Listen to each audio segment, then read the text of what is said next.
اچھا یہ بتائیں کہ کیا ہم یہ کہہ سکتے ہیں کہ مومنٹم گین کر لیا پاکستان نے؟ کیونکہ یہ جو میچ دیکھیں اگر ساؤتھ افریقہ والا تو اس میں ہم نے بولنگ کوئی خاص اچھی نہیں کی ہے. 350 رنز بنوا دینا یہ اچھی بولنگ نہیں ہوتی ہے. پھر یہ 2 انڈیویجول پرفارمنسز اگر دیکھا جائے ان کو نکال دیا جائے تو بابر بھی اچھا کھیلتے کھیلتے جلدی آؤٹ ہو گئے, تھوڑا سا بال اندر آ گیا, اور اسی طرح فخر زمان کا ہوا, ہلکی سی سوئنگ ہوئی ہے باہر کی طرف بال اور انہوں نے ایج دے دیا. تو کیا مومنٹم اوور آل گین کر لیا یہ کہہ سکتے ہیں ہم؟ زویب اسٹوڈیو سے بیٹھ کر کہنا ہے کہ ہلکی سی سوئنگ ہوئی ہے بہت آسان. میں تو اسٹیڈیم میں موجود تھا اور میں نے جو ہے وہ فینس سے اس آؤٹ کو دیکھا, تو آپ یقین کیجئے کہ اتنا سیدھا بال تھا نہیں وہ. اور پاکستان کا کراچی وہ شہر ہے جہاں پر یایا نے تو کوئی ایسی بات کی بھی نہیں جس میں بلیک آؤٹ کیا تھا ان کا. آؤٹ تھوڑا سا ہو گیا, آئی تھنک لائٹ چلی گئی ہے. اچھا تو یایا یہ کہہ رہے ہیں کہ ویسے بال سوئنگ نہیں ہو رہی تھی. ہم پچ کی بات کر رہے تھے, میں پچ کی بات کر رہا تھا. بالکل دیکھیں پچ بیٹنگ وکٹ ہے اور بال اس پہ سوئنگ نہیں ہو رہی تھی بالکل بھی. جو تھوڑی بہت سوئنگ ہوئی ہے اس میں پاکستانی لڑکوں نے اسٹرگل کیا ہے. یہ ایک کنسرن ہے ہمیشہ پاکستانی جتنے بھی بیٹرز ہیں کہ ان کی ٹیکنیک اتنی اسٹرانگ نہیں ہے. اگر وکٹ ذرا سی سوئنگ ہوتی ہے, ٹرن ہوتی ہے, تو پھر وہ اسٹرگل کرنے لگتا ہے. جی یایا آ گئے دوبارہ. یایا سے کنٹینیو کرتے ہیں ہم بات. ہاں میں یہ کہہ رہا کوئی ایسی بات کی بھی نہیں تھی آپ نے تو کہ بلیک آؤٹ ہو جاتا.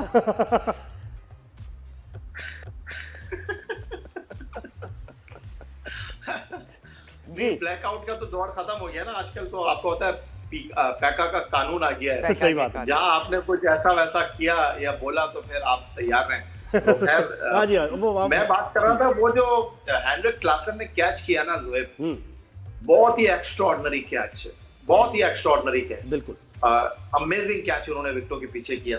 اور جہاں تک رہی آپ نے بڑا اچھا سوال کیا کہ کیا اس جیت کے بعد ہم سمجھیں کہ جی سب کچھ ٹھیک ہو گیا ہے, کیا اس جیت کے بعد ہم سمجھیں کہ اب راوی جو ہے وہ چین کی بانسری بجا رہا ہے اور سب کچھ اچھا لکھا جائے گا. تو بالکل میں آپ کی بات سے 100% اتفاق کرتا ہوں. نہیں, ایسا نہیں ہے.